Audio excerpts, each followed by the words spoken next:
wabarakatuh. Kembali bersama di channel saya Wahyu Hermawan. Di sini saya akan memberikan cara untuk pemasangan infus pump TILM harganya sekitar 36.300.000 pemirsa di all shop.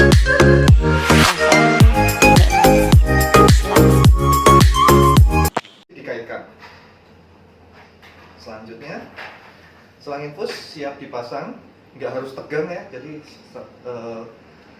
yang di samping sini nggak harus tegang seperti ini, jadi kendor aja nggak masalah. Dikaitkan. Satu lagi yang wajib dilakukan adalah ini ditekan, dipaksa untuk masuk ke dalam. Karena ini LM700 harus menggunakan set khusus ya, TIPU. TIPU ukurannya lebih besar daripada infus set gravitasi, jadi harus ditekan masuk. Nah, mungkin pertanyaan, kalau nggak ditekan kenapa gitu? Kan bisa dijepit nanti dengan pintu. Nah, sudah ada penelitian di kami bahwa pada saat tidak ditekan itu mungkin mesinnya nggak masalah, istilahnya nggak rewel, nggak bunyi, nggak alarm. Tapi akurasi dari jumlah cairannya ternyata ada penyimpangan. Walaupun mungkin nggak sampai 15%, tapi sebaiknya lebih akurat kan lebih baik. Jadi kita tekan masuk ke dalam, kemudian kita tutup pintu. Di sini ada, saya ulangi. Di sini ada gambarnya ya, bisa dilihat bahwa pemasangannya botol infus di sebelah kanan, pasien di sebelah kiri. Ini maksudnya pemasangannya dari kanan ke kiri, jangan terbalik. Kalau terbalik bukan cairan yang di deliver, tapi darah pasien yang naik ke botol infus. Jadi dari kanan ke kiri, ya, tutup. Setelah itu langsung ke tampilan utama di sini. Tampilan utama yang angkanya paling besar adalah laju dosis. Saya lanjut. Tekan menu untuk merubah kursornya. Yang di sini ada di kursor adalah set volume atau jumlah cairan. Jumlah cairannya wajib diisi. Kemudian jumlah waktu, target waktunya. Yang paling bawah adalah jumlah cairan yang sudah masuk ke pasien. Pause sebentar ya Pak. Ada yang tahu pasien yang STEMI semalam dirujuk ke Sarjito? Apnu? Malam. Ada. Tidur kalau. Ya, Bisa dilihat? iya, ada. Saya ulangin ya, untuk yang di kursor ini yang angkanya paling besar adalah dosis. Kemudian saya pindah dengan menekan menu. Di sini set volume atau jumlah cairan atau target cairan. Saya tekan menu lagi adalah target waktunya. Yang paling bawah adalah jumlah cairan yang sudah masuk ke pasien. Dan yang terakhir adalah sisa waktu pemberian terapi. Yang perlu diisi yang mana? Nah, misalkan tergantung dari dokter. Di sini dokter instruksinya biasanya seperti apa? Dosisnya mili per jam kah atau TPM? Mili per jam.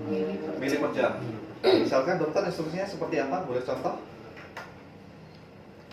Ini apa tuh? Infus pump ya? Ya, infus pump. Kalau infus NTG aja. Kok NTG Vibrion? Ya. Dosisnya berapa?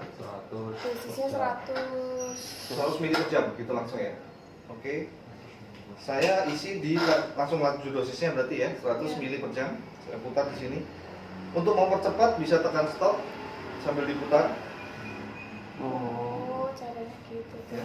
Jadi kalau yang tadi dari nol muternya kelamaan, Iya. nanti takutnya malah kita yang masuk IGD ya.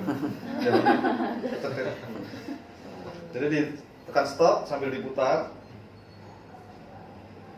Oke, 100. Kemudian jumlah cairan yang diberikan Jumlahnya cuma 100 sih. cuma 100. Oke, saya isi di sini 100. Sama dengan tadi, tekan stop sambil diputar. 100. Oke. 100 mili per jam. Jumlah cairan yang di deliver 100. Kalau saya tekan start, keluar peringatan warna kuning. Ya, peringatan warna kuning. Nah, di sini ini bukan alarm atau alatnya rusak, bukan. Ini adalah peringatan hazard. Apakah prosedur tersebut tetap dilakukan atau tidak? Jadi ini hanya peringatan untuk cek ulang. Kalau memang prosedur tersebut harus dilakukan, kita startnya ditahan sampai berjalan. Indikatornya warna hijau, ini berarti berjalan. Jadi karena tadi jumlah cairannya sama dengan kecepatannya, jadi ada peringatan seperti itu. Tinggal start, pencet start sampai indikatornya berwarna hijau. Ini berarti berjalan dengan baik. Jangan lupa roller clamp dibuka. Dibukanya full aja, sampai full saja.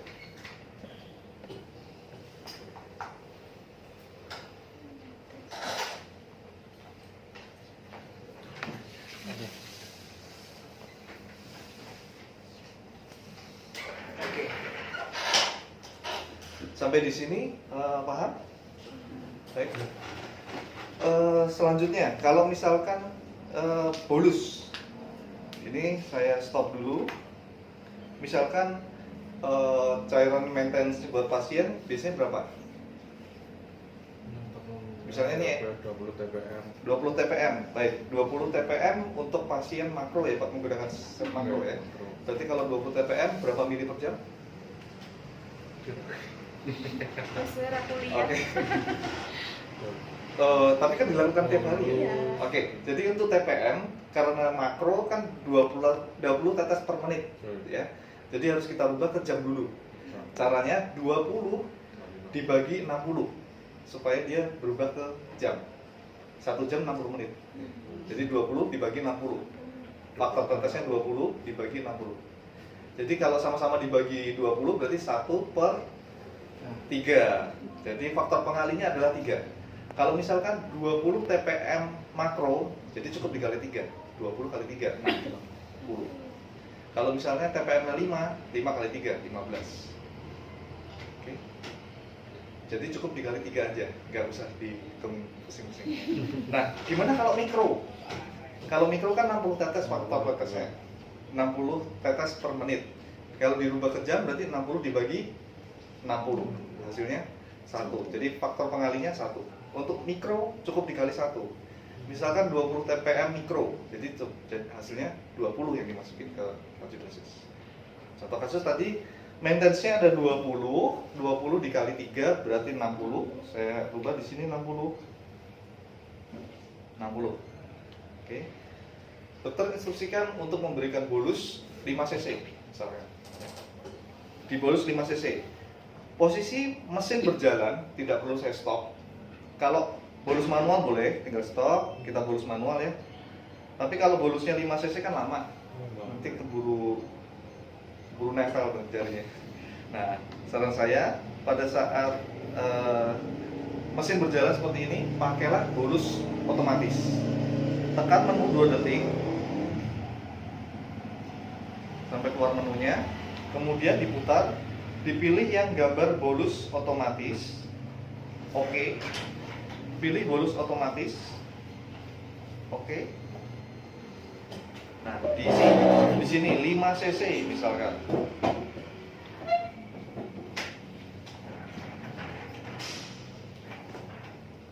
cc sudah.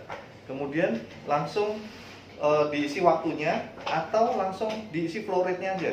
Maksimalnya berapa? 1200 misalnya. Setelah itu tekan bolus. Nah, di sini posisinya alat sedang membolus 5 cc dalam waktu 12 detik. Nanti pada saat bolusnya sudah selesai, dia kembali ke 60 TPM, 60 tetes per menit yang tadi secara otomatis. Nah, kembali ke 60 tetes per menit.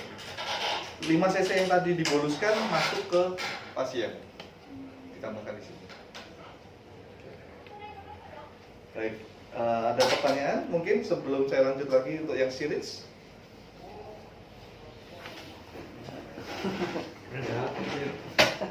Masih pagi, jadi beli pagi. Sambil dipraktekkan monggo.